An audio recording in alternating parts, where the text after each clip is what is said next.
All right, hello everyone. This is your girl Jynnette the Oracle, and I am here to give you your monthly forecast for January 2019. Happy New Year. This is going to be for Aquarius. Aren't you guys excited that the South Node has moved out of your sign? And happy early birthday to you guys, right? All right, so let's go ahead and get into your reading. Overall energy for you is this card, Forgetting, number 57. And I think what this really is speaking about is kind of a refresh or a reset on who you can be now moving forward. I think that, the past year and a half has been like so much change that's been going on for you. The holidays also might have just been kind of iffy, but now as we come into, I mean, the bulk of the month is still going to be in Capricorn. And if you are a rising sign Aquarius, that's your 12th house energy in general. So that can also still be a bit of a time when you might not be feeling as confident or really still kind of doing some self-assessment. But I think once we do get to your birthday time, that energy is going to shift. So you may actually still be in a process of releasing old ideas and beliefs about yourself. And maybe it's a matter of releasing some self-imposed restrictions that you've put on yourself, and you may just like get to this point by the end of the month where you're just like, you know what, fuck it, I'm just gonna go for it. I'm going to put myself on and keep it moving. So there's that.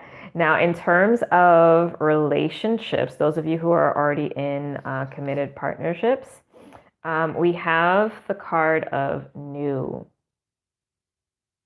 This is beautiful because it talks about coming out of a process of transformation and creation of some new potential now. This upside down triangle actually looks like a womb to me, and it looks like something is growing here to some potential that's going to be birthed.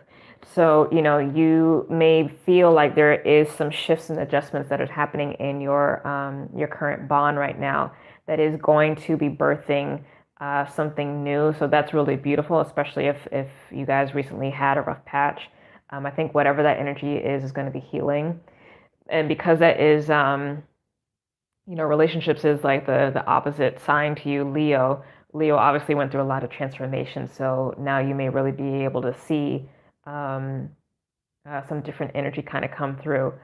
You might actually benefit from watching the Leo video as well to see if there's some additional insight for you. Now, for those of you single and looking, you have the Death card. So this might not be the month to try to date because the Death card, it's hard to actually bring life to a situation. So you may just have a lot of failed attempts. Maybe you're just going on a lot of like first dates and nothing's really kind of sticking. It could be that situation, or you just are not able to even get to a first date. If that's the case, I mean, the thing is, a Death card is a card of transition, so it's still clearing out the old, and it necessarily ushers in the new.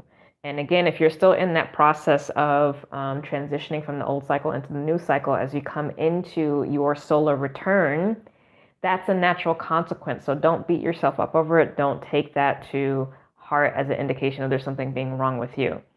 There are times in the natural cycles of things when there is a lot of opportunity happening. There are times when things are kind of like at a stasis, and then there are times when there's nothing happening. So just, this might be that month for you. Now, in terms of career, you have this card, New Birth, which is really nice. So if you are looking for a new position at your current job, that might actually come through. If you're looking for a pay raise or promotion, department shift, that may actually happen. If you are applying for new jobs, you might actually get some interviews. Or if you've already been interviewing, you might get a job offer.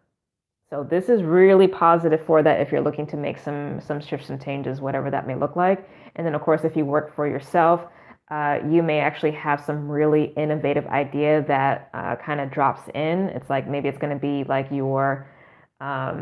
this may be the thing that defines this business year for you. or if you've like been looking for your next inspiration for the next couple months to work on, like that may come through with this, okay? It also can talk about new contracts that may come in, if you're looking for new clients or you're pitching and all that kinds of things. So really phenomenal. I love that for you. And then finally, for finances, we have this card of doubting, number 27. So this is really, I think, in this context, asking you to stay on top of your money management, which I know for Aquarians, I love y'all, but y'all are not necessarily the best with that. So this month is asking you to do that, especially because there does seem to be a lot of new energy and a lot of changes happening. Ultimately, your money will be fine in the near future, but for right now, like don't overextend, okay? Because all that does is it causes you stress, and it may also tie you to old patterns of behavior. All right, so that is your message for the month, Aquarius. I think it's a good time. Enjoy your final weeks before we get into your solar return time. And if you'd like to do a birthday year ahead reading, whether astrology or for tarot, definitely reach out. Those are always a lot of fun. You can book on my website, innersonalchemy.com. Anywho, please subscribe to the channel. Please like and share the video. Please comment below. I'd love to hear the success and what all's going on in your life. I do read the comments. I do respond. And yeah, have an amazing new year in January. And I love you, and I'll see you soon.